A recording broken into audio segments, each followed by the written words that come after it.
حضرت انس رضی اللہ تعالی عنہ فرماتے ہیں کہ میں حضور اکرم صلی اللہ علیہ وسلم کے ساتھ ایک دعوت میں شریک ہوا۔ آپ صلی اللہ علیہ وسلم کے سامنے ایک سالن لایا گیا جو شوربے کا تھا اور اس میں کدو تھے۔ میں نے دیکھا کہ حضور اکرم صلی اللہ علیہ وسلم اس سالن سے کدو چن چن کر کھا رہے ہیں۔ تو جب سے میں نے یہ دیکھا تو میں بھی اسی دن سے کدو سے محبت کرنے لگ گیا۔ تو جب بھی میں کھانا بنواتا تو میں اس میں کدو ڈالتا تھا، میں گویا کہ کدو کو پسند کرنے لگ گیا۔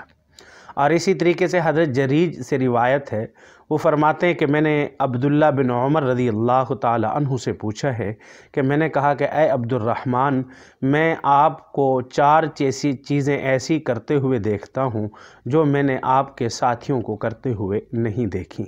تو حضرت عبداللہ بن عمر رضی اللہ تعالی عنہ فرمانے لگے کہ وہ کون سی ایسی 4 چیزیں ہیں؟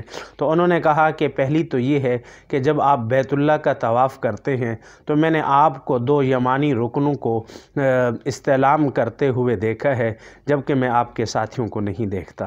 اور دوسری، میں نے آپ کو سفتی جوتے کے جس پر بال نہیں ہوتے وہ پہنتے ہوئے دیکھا ہے۔ اور تیسرے نمبر پر کہا کہ لوگ جب ذی الحجہ کا چاند نظر آتا ہے تو اس وقت احرام باندھ لیتے ہیں، اور آپ کو دیکھا کہ آپ اس وقت احرام نہیں باندھتے یہاں تک کہ یوم ترویہ یعنی 8 ذی الحجہ کا دن آ جاتا ہے، پھر آپ احرام باندھتے ہیں۔ اور اس کے بعد میں نے آپ کو زرد رنگ زیادہ پہنتے ہوئے دیکھا ہے۔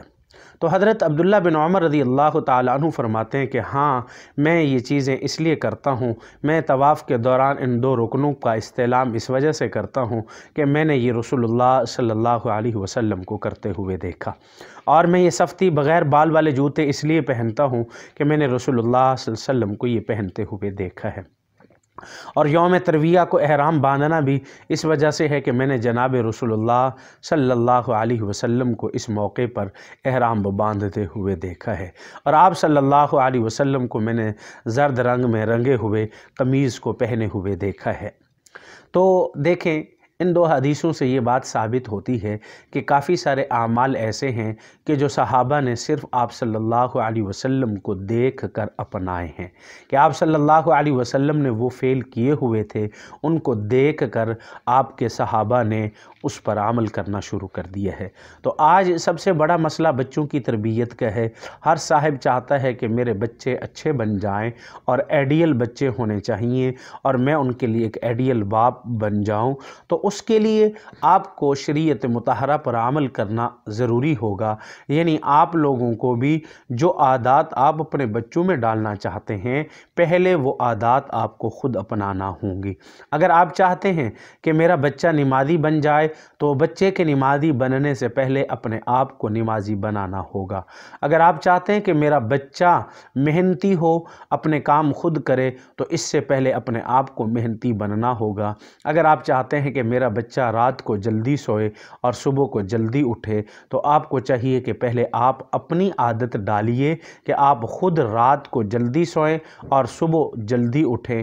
تو اس لیے جو افعال آپ کریں گے، کیونکہ والدین کی بچے کاپی کرتے ہیں، بڑوں کی بچے کاپی کرتے ہیں، جیسے بڑے افعال کریں گے، جیسے ان کا طرز و طریقہ ہوگا، جیسے ان کا بول چال ہوگا، چھوٹے بچوں کا طرز و طریقہ اور بول چال بھی ایسے ہوگا۔